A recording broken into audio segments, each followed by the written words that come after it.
What's up, everybody? It's Eric, and today we're going to talk a little Cardinal baseball.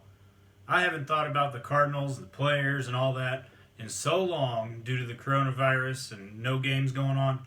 I need a refresher for myself, and maybe some of you out there need one too. So let's get right into it. When the season kicks off, and I'm assuming we're going to have a season, it doesn't look that great right now, not too promising, but I'm going to act like we're going to have a season until we don't. So, looking at the Cardinals lineup, the biggest question is left field. It's clear that the front office wants it to be Dylan Carlson, but can Dylan Carlson replicate what Marcell Ozuna did in terms of home runs and RBIs? That's a tough ask of a 21-year-old, but that's apparently what they're trying to do. If he isn't up to it, I would say Tyler O'Neill's probably going to end up as the left fielder. Going around the outfield, you have Harrison Bader, center, Dexter Fowler in right. Harrison Bader, the defense is there. He's a gold glove caliber center fielder, but his batting average is in the 220s, and that's not going to cut it. So hopefully he can improve. If he could just get his average up to the 260s, he would be an outstanding player given his defense. Dexter Fowler, inconsistent, sometimes solid. Not a whole lot else to say. Going around the infield, Goldschmidt. The home runs and RBIs weren't as down as you think. That was the narrative with him, was that his numbers were way down. The batting average certainly was. The home runs and RBIs, he had 30 home runs and north of 90 RBIs. It's hard for that to be too much of a down year. After him, you have Colton Wong, second base. Known commodity. Paul DeYoung. Home runs and RBIs are there. Defense is solid. We need to get the average better than 233. Similar to Harrison Bader. Get the average up to 260 with the same level of home runs, RBIs, productivity. Great. Third base. Everybody's going to want to see Tommy Edman trot out there, but it's going to be Carpenter. And the reason is the front office is going to come out and say, we didn't pay Matt Carpenter $39 million for 2 years to have him sit on the bench. So Mike Shildt is going to be pressured to play Carpenter unless Tommy Edman takes matters into his own hands and absolutely forces his way into that lineup. It's stupid, but that happens all the time in professional sports. And we're going to see plenty of Carpenter. Even if he goes 0 for 5 with 4 strikeouts, he'll be out there the next night. I don't know what to say. I think that deal was stupid when they I thought it was stupid when they signed it. But at least the 2022 option probably won't be in effect. It was going to take 1,100 plate appearances for this year and 2021 for that to kick in. Well, with the season being, what would it be? We'd be about 70 games in or so right now. So that's really going to hurt Carpenter's chances of getting that 2022 option. And after that, he'll probably be done. He's going to turn 35 years old during this season if it happens. So he'll be 36 years old when his contract is up. He may be done after that. Behind the plate, you're looking at Yadier Molina. Hall of Famer. He'll be the last Cardinal to wear number 4. But I'm very happy that we have Matt Wieters back. Yadi's going to do everything he can. He's going to give you everything he's got. But what he's got isn't as much as what he used to have. So Wieters is a great insurance policy for if Yadi goes down for a few weeks, or if you just need a little pop off the bench. I know you don't like to use your backup catcher as a pinch hitter that often, but he was effective enough that you may not have much of a choice. Looking at your pitching staff, the rotation has a chance to be really good. Jack Flaherty is top 5 pitcher. Dakota Hudson, won 15 games, and his control was terrible. If he can just learn to throw strikes, he's going to be fine. Wainwright, I'm willing to give him 1-year contracts year after year as long as he's effective.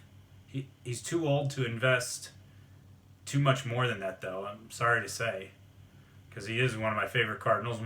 Everybody loves Wainwright, but you can't plan a team with your heart. Miles Michaelis was going to be out for the beginning of the season, but the beginning of the season didn't happen. So once we get going, he should be ready to go, and that leaves you with the 5th spot, which is very dicey. You're looking at Carlos Martinez. Is Carlos healthy? Is he effective? And can he ever not be a head case? I don't know.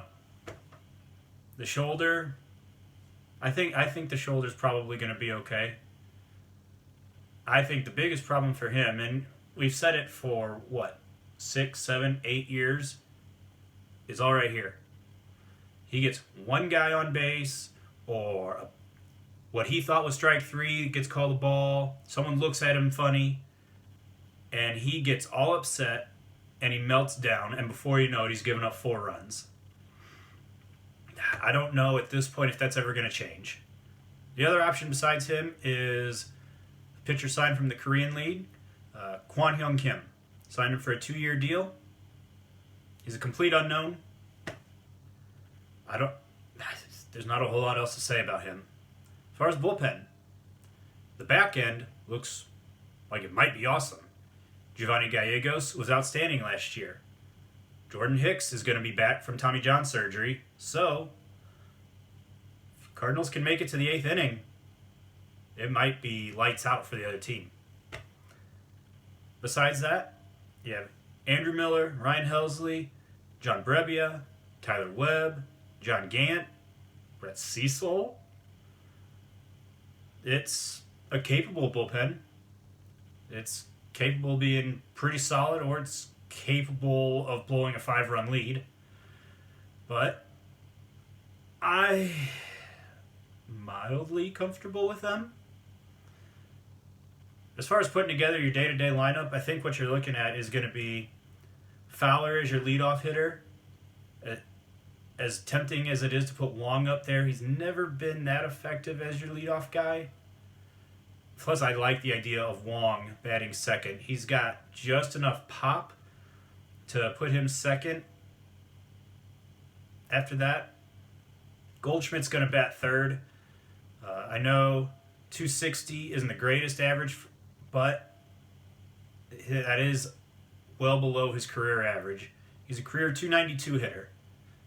And if he can be close to that, that's a great addition, great spot for your third position in the lineup.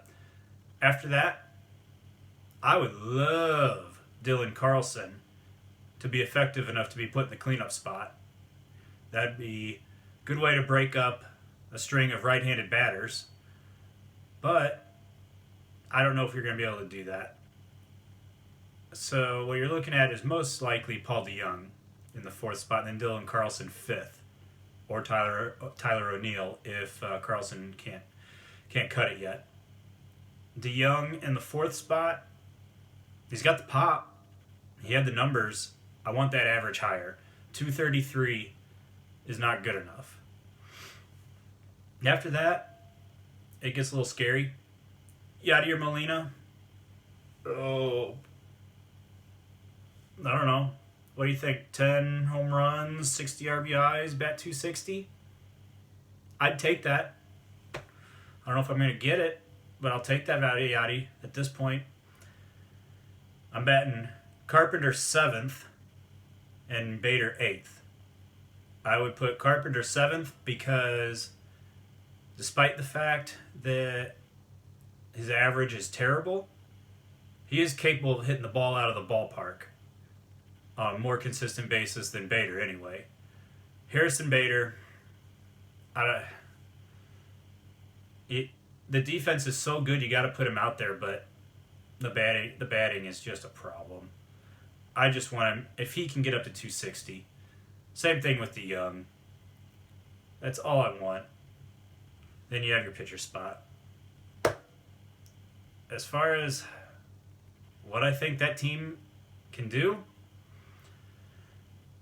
you know, if Goldschmidt goes back to his career batting average, which would be about 30 points higher than last year, if Dylan Carlson can come up and just be solid, and I'm talking if he can bat 275 with 15 homers, 60, 70 RBIs, yeah, you're losing some compared to Ozuna, but that's solid for a rookie.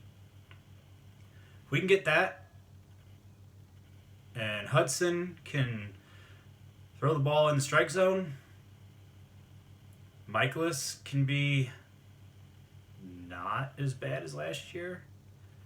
If the fifth spot can be anything but a black hole, I think this team's capable of winning like 95 games. I'm surprising myself by saying that, but I really think they are. Now, the other end of that is Wainwright all of a sudden looks like he's as old as he is. Dakota Hudson can't find the strike zone. Miles Michaelis is 8-10 with a 4.5 ERA, and the fifth spot is a complete black hole. We might be looking at Jack Flaherty and a bunch of guys giving up 5-6 runs a game. You could also be looking at Carpenter going off the edge of the cliff, Yachty showing more age, DeYoung still batting 230, Bader doing no better, Dylan Carlson tanks, can't cut it at the big leagues yet. And that team could be about 500. So there's a wide range that I think this 2020 Cardinals team, and I said 95 games, whatever proportion of that would be. 95 games in a 162 game schedule. If we play 80, I don't know, 50 wins. I don't know. It's going to be very interesting. It's very. Ugh. I don't like thinking about it because it could be a great season or it could be a nightmare. There's so much unknown about this team. But I just want baseball to happen. And when it does happen, I'm going to be excited. That's all I've got to talk about for the Cardinals today. Go ahead and hit subscribe if you want to hear more about what I've got to say. The next topics I'm going to be talking about are the 1998 home run race between Mark McGwire and Sammy Sosa to coincide with ESPN releasing their documentary about it. And I'll be taking a look at the 1-year anniversary of the St. Louis Blues winning the Stanley Cup. Be sure to check those videos out. See ya.